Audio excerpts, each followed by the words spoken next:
नमस्कार साथियों, मैं सीमा गुप्ता आज आप सभी के बीच समीक्षा अधिकारी सहायक समीक्षा अधिकारी प्रारंभिक परीक्षा में प्रथम प्रश्न पत्र अर्थात सामान्य अध्ययन में अर्थव्यवस्था की तैयारी किस प्रकार से करें, इसके संबंध में महत्वपूर्ण गाइडेंस देने वाली हूँ। साथियों, आप सभी के बीच मेरे द्वारा लगातार सामान्य अध्ययन और द्वितीय प्रश्न पत्र सामान्य हिंदी के संबंध में भी महत्वपूर्ण जानकारी आप सभी के बीच लाई जा रही है, जो कि आप सभी की सफलता के लिए बेहद ही खास है।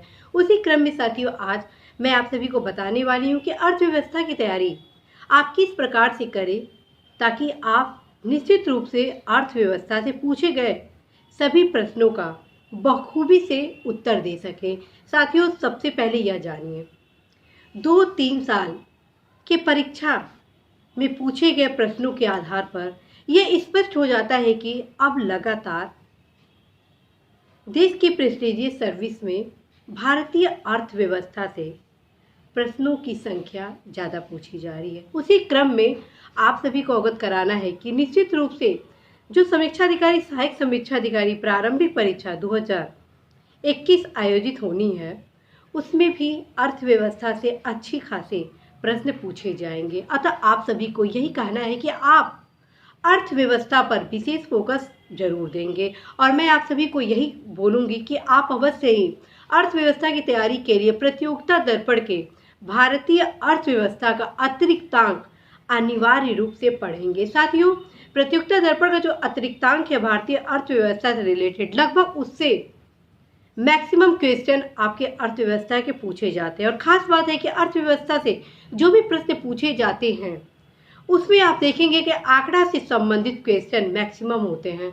इसलिए फ्रेंड्स, आप सभी अवश्य ही प्रतियोगिता दर्पण के अतिरिक्त अंक का जरूर ही अध्ययन करेंगे और यह जरूर ध्यान देंगे कि पुराने अतिरिक्तांक का अध्ययन नहीं करेंगे, क्योंकि लगातार आंकड़े परिवर्तित होते जाते हैं। उसी क्रम में आप जो रिसेंटली अर्थव्यवस्था का अतिरिक्तांक होगा उसको आप अध्ययन में लाएंगे। दूसरी चीज, अतिरिक्तांक के पीछे जितने भी क्वेश्चन दिए गए हैं उसको आप अनिवार्य रूप से हल जरूर करेंगे। साथियों, इससे आपको जानकारी मिलेगी कि प्रश्नों की प्रकृति किस प्रकार से पूछी जाती है।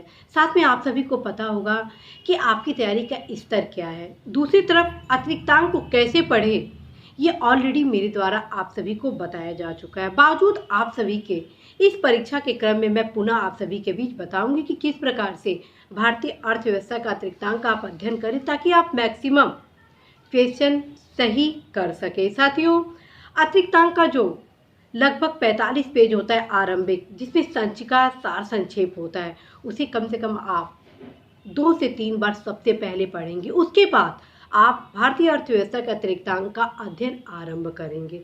दूसरी चीज, जितने भी बॉक्सेज हैं, कलरिंग है, अर्थात जितने भी बोल्ड फैक्ट दिए गए हैं उनका आप गहनता के साथ अध्ययन करेंगे। आप सभी को अवगत कराना है कि यदि आप इस क्रम में अपनी तैयारी को आगे बढ़ाते हैं तो अवश्य ही आप सभी के लिए भारतीय अर्थव्यवस्था से संबंधित जो भी प्रश्न आएंगे वो आप सभी को बहुत ही इजी फील होंगे। और साथियों, जब प्रश्न इजी फील होते हैं तो सफलता भी आपके चरणों में होती है। तो फिर आप अवश्य ही भारतीय अर्थव्यवस्था की तैयारी में आप अर्थव्यवस्था अतिरिक्तांक जरूर पढ़ेंगे। दूसरी चीज साथियों, आप सभी को मैं बताना चाहती हूँ कि मेरे द्वारा आप सभी को बताया गया कि अभी आपके पास पर्याप्त समय है और आर्थिक सर्वेक्षण भारत सरकार द्वारा प्रस्तुत किया जा चुका है, तो आप अवश्य ही आर्थिक सर्वेक्षण जरूर पढ़ें।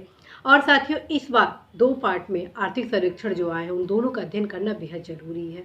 और मैं फिर से बता रही हूँ, आप सभी फील नहीं करेंगे कि यह अर्थव्यवस्था के क्वेश्चन है, लेकिन प्रत्यक्ष अप्रत्यक्ष रूप से अर्थव्यवस्था के बहुत से क्वेश्चन आर्थिक सर्वेक्षण से पूछे जाते हैं। और जो भी आंकड़ा से संबंधित अप टू डेट होना होता है वो आपका हो जाता है आर्थिक सर्वेक्षण के अध्ययन करने से। तो साथियों, आप जरूर ही आर्थिक सर्वेक्षण जरूर पढ़ेंगे। और इसको कैसे प्राप्त करेंगे? साथियों, यह दोनों किताब मार्केट में उपलब्ध है और कई हमारे युवा साथियों द्वारा यह कहा जा रहा है कि आर्थिक सर्वेक्षण उनके पास उपलब्ध नहीं हो पा रहा है। उसके क्रम में आप सभी को बताना है कि आप अवश्य ही भारत सरकार की साइट पे जाइए, मंत्रालय में, और आप उसका PDF डाउनलोड वहाँ से कर सकते हैं और अवश्य ही प्रिंट आउट उसका निकालें। क्योंकि साथियों, जब तक आप प्रिंट आउट नहीं निकालेंगे और जब तक जो महत्वपूर्ण जितने भी फैक्ट है उस पर टिक नहीं लगाएंगे, तब तक साथियों कहीं ना कहीं आपकी तैयारी में कुछ न कुछ बाधाएं होंगी। तो आप जरूर अर्थव्यवस्था का जो आर्थिक सर्वेक्षण है उस पर विशेष फोकस करेंगे। तीसरी चीज मैं आपको ये बताने वाली हूँ कि आप घटना चक्र की आर्थिकी का भी अध्ययन करेंगे, लेकिन आर्थिकी का अध्ययन कब करना है? जब इन दोनों पुस्तकों को आप पढ़ लेंगे, उसके बाद घटना चक्र का आर्थिकी का अध्ययन करेंगे। और खास बात है कि घटना चक्र का आर्थिकी 2 से 3 माह के बाद मार्केट में उपलब्ध हो जाएंगे अप टू डेट के साथ, तो उससे आप जरूर पढ़ेंगे और जितनी भी आर्थिक घटनाओं से संबंधित समसामयिक घटनाएं हैं उसका आप अध्ययन करेंगे। साथियों, आप सभी बार बार यह महसूस कर रहे हैं कि अर्थव्यवस्था से संबंधित जो क्वेश्चन है वो काफ़ी टफ पूछे जा रहे हैं, आंकड़ा से संबंधित है, और आप सभी बार बार यह क्वेश्चन के माध्यम से पूछ रहे हैं कि अर्थव्यवस्था से संबंधित मेरे मैक्सिमम क्वेश्चन गलत हो रहे हैं, तो उसके लिए क्या विकल्प है, क्या किया जाए। तो मैं आप सभी को बता चुकी कि आप अवश्य पूर्व के जितने क्वेश्चन हैं उसको आप अभी से सॉल्व करना आरंभ कर दीजिए, क्योंकि जब तक आप पूर्व के क्वेश्चन को सॉल्व नहीं करेंगे तब तक आपको समझ में नहीं आएगा कि इस सब्जेक्ट को कैसे हम तैयार करें, इस सब्जेक्ट के कौन कौन से ऐसे टॉपिक हैं जो बेहद ही जरूरी है, इस टॉपिक को कैसे कवरअप किया जाए, कौन सा ऐसा टॉपिक है जो बहुत ही महत्वपूर्ण है। इन सभी चीज़ों को आप बहुत ही गहनता के साथ अध्ययन करेंगे।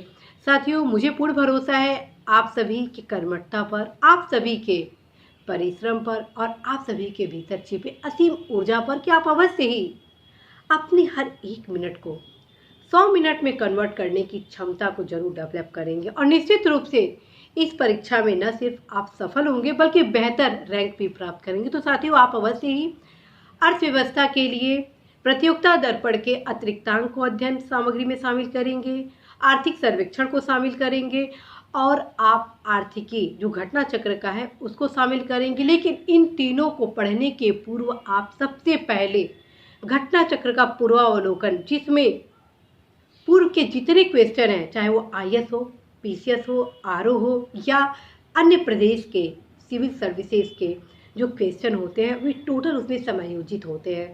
साथियों, आप सभी से अनुरोध है कि यदि आप अपने विकास के लिए, अपने लक्ष्य प्राप्ति के लिए समर्पित नहीं होंगे, तब तक न आपका विकास संपन्न होगा, न देश का विकास संपन्न होगा। तो आप सभी अवश्य ही अपनी प्रगति के लिए, अपने लक्ष्य की पूर्ति के लिए, देश के समावेशी विकास के लिए अनिवार्य रूप से परिश्रम को विकल्प बनाइए, सही मार्गदर्शन पर कार्य करें ताकि आप सुनिश्चित सफल हो। इसी आशा विश्वास के साथ साथियों, मैं सीमा गुप्ता आज आप सभी से विदा लेती हूँ कि निश्चित रूप से आप अपने सपने को साकार करेंगे, अपने लक्ष्य पूर्ति के माध्यम से अपने आसपास के वातावरण में एक नवीन दिशा और दशा का मार्ग प्रशस्त करेंगे। अभी से आप सभी की सफलता की ढेर सारी शुभकामनाएं देती हूँ। Best of luck.